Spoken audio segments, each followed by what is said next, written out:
Breaking news చూస్తున్నాం. శ్రీకాకుళం జిల్లాలో ఘోరం జరిగింది. కాశీబుగ్గలోని వెంకటేశ్వర స్వామి ఆలయంలో జరిగిన తొక్కిసలాటలో 9 మంది భక్తులు మృతి చెందారు. అయితే కార్తీక మాసం ఏకాదశి కావడంతో పెద్ద సంఖ్యలో భక్తులు స్వామివారి దర్శనానికి తరలివచ్చారు. ఈ సమయంలో అకస్మాత్తుగా జనసందోహం పెరగడంతో తొక్కిసలాట చోటు చేసుకుంది. ఈ తొక్కిసలాటలో పలువురు భక్తులు తీవ్రంగా గాయపడ్డారు. వారిని సమీపంలోని ఆసుపత్రులకు తరలించి చికిత్స అందిస్తున్నారు.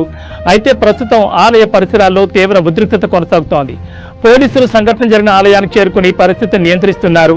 మృతుల సంఖ్య ఇంకా పెరిగే అవకాశం ఉందని అధికారులు చెబుతున్నారు. ఈ ఘటనపై జిల్లా అధికారులు సమగ్ర విచారణకు ఆదేశాలు జారీ చేశారు. ఆలయ భద్రతా ఏర్పాట్లలో నిర్లక్ష్యం ఉందా అనే దానిపై కూడా దర్యాప్తు కొనసాగుతోంది. కాగా ఈ తొక్కిసలాట ఘటనపై ఆనం రామనారాయణ రెడ్డి ఆరా తీశారు.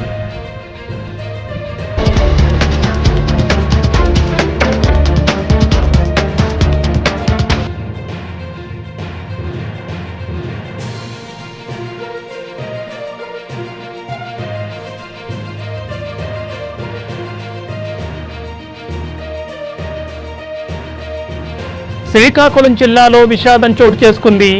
కాశీబుగ్గ వెంకటేశ్వర స్వామి ఆలయంలో తొక్కిసలాట జరిగి 5గురు మృతి చెందారు. పలువురికి గాయాలయ్యాయి. ఏకాదశి కావడంతో ఆలయానికి భక్తులు పోటెత్తారు. అక్కడ సహాయక చర్యలు కొనసాగుతున్నాయి. మృతుల సంఖ్య ఇంకా పెరిగే అవకాశం ఉందని చెప్పి అధికారులు చెప్తున్నారు.